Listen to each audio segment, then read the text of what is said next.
All right, this is just a brief update on the video that I'm about to upload. YouTube won't let me upload it. I had got a lot of this video off of Elder Manat Zakba, and he got it off of another brother that used Sora, AI putting together about the MOTB. It's a tight video. But they had clips of movies in it that they hit you with copyright strikes with if you upload it on YouTube. So that's what happened to me. I'm pretty sure that's what happened to the elder as well. So in this video, I'm only uploading the clip that I added on to it and talking. So if you hear me talking about clips, with an S, that's why, because I had to cut this and edit it in a way that for won't get a copyright. But anyway.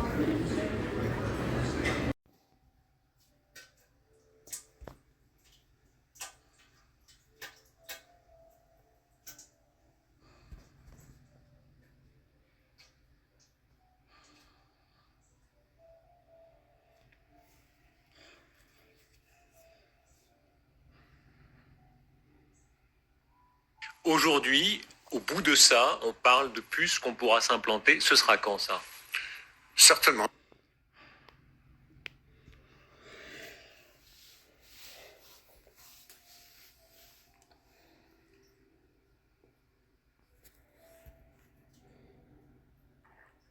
Aujourd'hui, au bout de ça, on parle de puces qu'on pourra s'implanter. Ce sera quand ça? Certainement dans les 10 années à venir. Et d'abord, on va les implanter dans nos vêtements, c'est-à-dire wearables, comme on le dit. Et après, on pourrait s'imaginer qu'on les implante dans nos cerveaux ou dans notre peau. Et à la fin, peut-être il y a une communication directe entre notre cerveau et le monde digital. Ce que nous voyons, c'est une sorte de fusion du monde physique, digital et biologique. On appelle quelqu'un, on n'a même plus le réflexe de devoir prendre un appareil, ça se fait naturellement. Hein. La technique continue le corps. Oui, vous parlez, vous dites, je veux maintenant être connecté avec n'importe qui. Et d'abord, vous avez les robots personnalisés. Et j'ai vu que M. Zuckerberg a prédit qu'à la fin de l'année, il va avoir son robot, son butler personnalisé qui est à sa disposition. Donc, comme dans Downton Abbey, on aura son butler personnel, son serviteur, son esclave. Oui, mais il y a une différence. C'est un serviteur qui, avec l'intelligence artificielle, apprend et qui n'est pas seulement votre assistant pour des travaux manuels, qui peut vraiment être un partenaire intellectuel de vous. Consumer sentiment is an anxiety-based metrics, not necessarily. All right, first and foremost, I want to give all praises, honor, and great glory to Yahweh, Bahashem, Yahweh Shai, Bahashem, Rachah, Wadash. Double honors to the apostles and elders of Great Millstone that rule well, and salutations to the elect pushing this truth to the four corners of the earth in truth and in sincerity. All right, it's your brother Yaikwab coming at you with a brief lesson, and I want to touch on, well, some of these clips that you just watched, particularly this one, the first one. And I want to talk about what this interviewer and Klaus Schwab was talking about, man. And how much more evidence do these camps need on what is the mark of the beast? It seems like all the elites, all the banks, everybody around the earth, all the so-called powerful people are all on board and know what the next move is. But for some reason, these camps under the 501c3 charter, all right, with the gag order that they have, for some reason, are not going to tell you what the mark of the beast is. Like they're stupid. You got random Edomites out here. They know what the mark of the beast is. They see it. So you mean to tell me these camps don't? And for you brothers and sisters that have been in this thing for a minute and you still are, on the fence about what the MOTB is, how much more evidence do you need as well? Okay? We're not just going to ask that question towards these camps. How about you as well, man? Okay?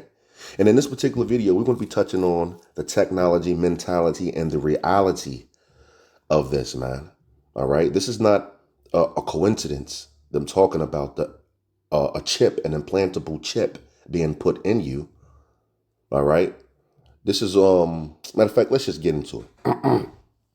In this particular interview, as you saw, this interview was asking him about the mark of the beast.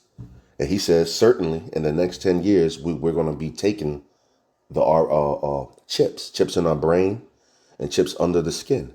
In the next 10 years, this is January 10th, 2016. 10 years from 2016 is what, 2026. And this is the year that King Charles also announced that everybody will, be introduced to the digital age. You'll have a digital footprint and a digital ID, which leads to the mark of the beast. You see, they've been doing this whole thing under your nose for a very long time. All right. Let's talk about that technology, mentality, and reality real quick, because it gets into this. They got you to accept what's about to go down right here. So let's get into it. First, they built the technology. All right. They went from paper to plastic. All right. People, the sheer convenience of not having a whole wad of money. All right. Was good to people. So they accepted the paper to plastic. Then you put chips on them. And this was for your security. If somebody stole your card and your PIN number or whatever, something about that chip will stop them. All right. All right. Everybody accepted the phone, which is a form of payment. You can pay with the chip is also in the phone. You accepting the technology is also, it's going to move into the mentality as well. But they got the technology out there. They had the RFID technology in your stores, your malls, even your street vendors, man. I even saw the street vendor when selling clothes or something. He pulled out like a little handheld device and it had like a little spot where you swipe your card at, and he was taking orders right there on the street. The technology is out there, man. They also have the Neuralink technology, the brain chip. All right. They got cars that react to the chip. They have computers. They have software. All right. You have a woman called Chip Girl. Her whole house is chipped. So the technology is out there. It's been under your nose the whole time. You use it. All right. It's been in your pocket as well. All right. So the technology is out there. So they want you to mentally accept it as well through payments. Like I said, the technology, they went from paper to plastic. So they mentally getting you to accept it through sheer convenience. You no longer have to carry a big wad of money. You don't have to lose your wallet or anything like that. You can just have everything on your phone, tap your phone and go. You see? So off the convenience, man. Jobs are also offering the chips. So you don't have to carry badges and other things like that. All right. A job in Wisconsin. And some people accepted it because the sheer convenience of not having to lose something and getting rolled up and blah, blah, blah. So that's a part of the mentality as well. They have chip parties. All right. And with these chip parties, after you get the mark of the beast over there in I believe it's Sweden, you get certain incentives, certain perks. You get to cut the line in certain like in the train station. You don't have to wait in line. There's a certain line for people that has the mark of the beast. Okay. I remember seeing this movie, or not a movie, a commercial rather, of a guy who had the mark of the beast. He was in the club and he got to skip everybody in the club, and he just waved his hand and he ordered some drinks, and all the bitches was just looking at him in awe because he had the chip. But anyway, they give you certain incentives, certain perks that make you look a certain way, like, you're new, chic, you're cutting edge. And so you have a lot of people in these that go to these chip parties and they get chipped. And who runs these chip parties? Well, they don't really give the name. They always say it's a mysterious figure. How about that? All right.